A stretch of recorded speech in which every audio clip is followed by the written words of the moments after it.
이른바 우리 블랙리스트는 이제 많이 다뤄봐서 저는 알잖아요. 이렇게 뭐 사상적으로 이렇게 문화 예술인들을 딱 찍어가지고 그들에 대해서 정부 지원을 이제 못하게 이제 중단하도록 한 건데 그 반대가 이제 화이트리스트입니다. 보수 진영 쪽에 정부가 돈을 대줘서 친정부적 성향의 어떤 활동들을 하도록 이제 도와줬다 뭐 이런 얘기인데 청와대가 전국 경제인 연합회를 통해서 어버이연합 등 보수 성향 단체들의 관제 데모를 지원했다는 이른바 화이트리스트 사건과 관련해서 서울중앙지검이 특수삼부에 배당을 했습니다. 이 특수삼부장이 바로 특검에서 일했던 양석조 부장 검사인데 젊은 검사인데다가 신념도 강해서 뭐 당대 최고의 검사다 뭐 이런 평가도 좀 나오는 분이라고 합니다. 이거와 관련된 수사는 어떤 국면으로 치닫게 되나요? 당시 정경련 관계자들이 여러 차례 얘기를 했어요. 청와대 지시로 인해서 어느 단체에 돈을 줬다라고 청문회 나와서 증언까지 했어요. 이 파장은 어디까지 가는 건가요? 글쎄 일단은 법률적으로 이게 뭐 어떤 죄명이 적용 가능할지 조금 의문입니다. 사실은 이제 블랙리스트는 직권남용 권리행사 방해로 수사가 이루어졌습니다만 이 소위 화이트리스트는 지원을 하는 거잖아요. 그러면 어떤 권리행사 방해나 무슨 침해가 없는 건데 글쎄 이거를 어떤 죄명으로 해서 수사를 해 갈지 뭐 양석조 부장은 제 법무부 근무할 때 같이 근무한 적도 있습니다만 법리적인 검토를 충분히 하고 수사에 들어가야 되지 않을까. 지금 직권남용 부분도 사실은 김기춘 전 비서실장의 경우에 유죄가 인정됐습니다만 조윤선 전 장관의 경우에는 그 부분은 전부 무죄가 났거든요. 그러니까 까다로운 죄명인데 블랙리스트보다 좀 더 성립이 인정되기가 어려운 게 화이트리스트거든요. 그래서 이 부분은 어떻게 법리적으로 풀어갈지 저도 한번 좀 지켜봐야 될 것 같습니다. 지금 그 정경련에서 뭐 어버이연합 등 그 단체에 대해서 뭐 지원한 것과 관련해가지고는 이제 횡령이라던가 아니면 그 지원금을 어떤 식으로 사용했는지 이런 부분에서 불법적인 게 있다라는 측면으로 지금 접근할 수가 원래 있어서요. 형사부에서 맡던 것을 특수부로 넘겼다라고 하는 것의 의미는 그 결과를 보지 않고 그 결과가 있게 된 원인을 보겠다라고 하는 얘기고 정치적인 의미를 담고 있다고 볼 수밖에 없어요. 양석재 부장 같은 경우에는 이제 아까도 말씀하셨지만은 정말 수사를 열심히 하시는 분이거든요. 근데 그분이 지난번에 특검에서 이제 가지고 있던 수많은 정보들이 있단 말이에요. 그 정보들 속에서 이 화이트리스트가 왜 생겨났으며 그들에게 어떤 식으로 조직적 지원을 했기 때문에 공안적인 측면에서 이런 문제가 발생했다는 것을 보겠다. 그러니까 여기에 지금 공안적인 부분을 더 플러스해서 집어넣겠다는 얘기가 좀 들어가고 있는 부분인데 지금 이제 말씀하시는 것처럼 그렇게 그냥 죄명을 못 정할 정도의 그런 상황은 아닌 것 같고 제가 알기로는 되게 상당히 구체적으로는 지금 틀이 짜여져 있는 것을 알고 있습니다. 알겠습니다. 근데 이게 국정원 TF도 좀 그렇고요. 뭐 이제 민주당 내에서도 적폐청산위원회가 이제 구성이 됐습니다만은 이 과거의 잘못된 관행이라든지 부패, 부정비리를 청산해내는 적폐청산과 전임 정부에 대한 정치 보복 그 경계는 어딘가 어떤 분들은 적폐청산이라고 봐서 당연히 강하게 해야 된다라고 주장하시고 어떤 분들은 야, 뭐 저런 것까지 수사하지 저거는 정치 보복 아니야 이렇게 또 생각하시는 분이 있어요. 그 경계는 뭔가요?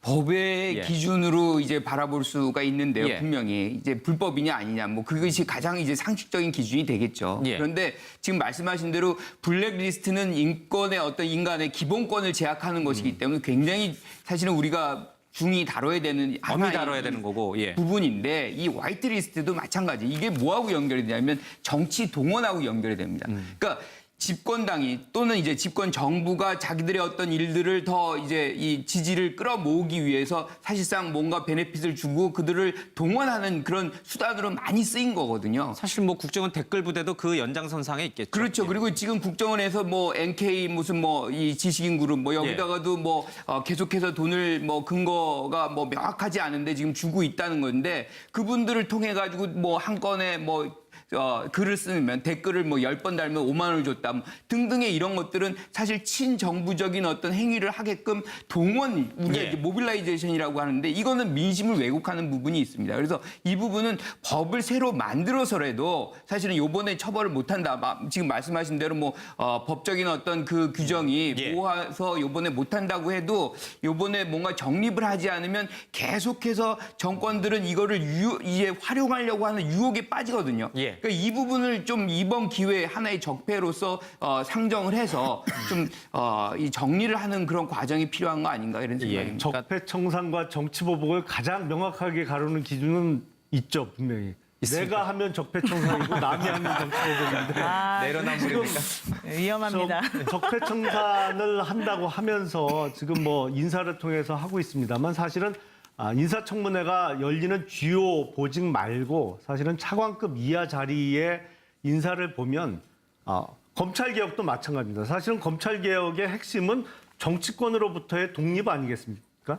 근데 지금 최근에 이루어진 검찰 인사를 보면 역대 어느 인사보다도 사실은 정치적인 영향을 많이 받은 인사가 아닌가라는 좀 걱정이 됩니다, 사실은. 알겠습니다. 뭐 네 분의 말씀이 뭐 다 일리가 있는 말씀인데 글쎄 뭐 여론으로 결정할 문제는 아닙니다만 어쨌든 여론은 지금 문재인 정부의 이런 행동들이 정치 보복보다는 적폐청산 쪽에 맞다라고 이제 손을 들어주는 형국인 건 맞는 것 같습니다.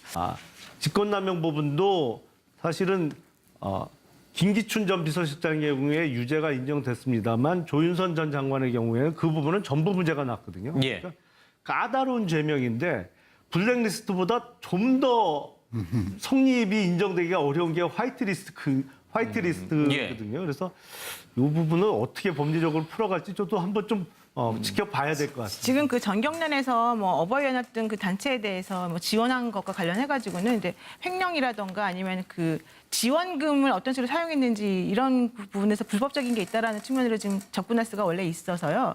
형사부에서 맡던 것을 특수부로 넘겼다라고 하는 것의 의미는 그 결과를 보지 않고 그 결과가 있게 된 원인을 보겠다라고 하는 얘기고 정치적인 의미를 담고 있다고 볼 수밖에 없어요. 양석재 부장 같은 경우에는 이제 아까도 말씀하셨지만은 정말 수사를 열심히 는 어떤 국면으로 치닫게 되나요? 당시 정경련 관계자들이 여러 차례 얘기를 했어요. 청와대 지시로 인해서 어느 단체에 돈을 줬다라고 청문회 나와서 증언까지 했어요. 이 파장은 어디까지 가는 건가요?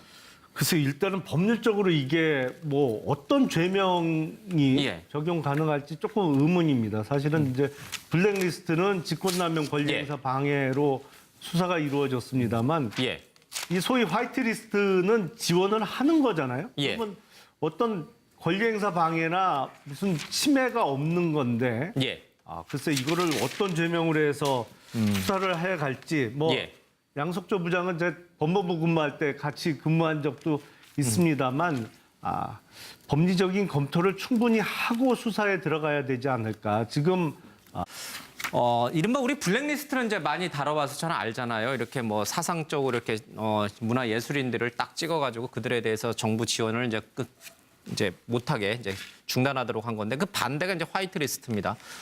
보수 진영 쪽에 정부가 돈을 대줘서 친정부적 성향의 어떤 활동들을 하도록 이제 도와줬다 뭐 이런 얘기인데 청와대가 전국 경제인 연합회를 통해서 어버이연합 등 보수 성향 단체들의 관제 데모를 지원했다는 이른바 화이트리스트 사건과 관련해서 서울중앙지검이 특수3부에 배당을 했습니다.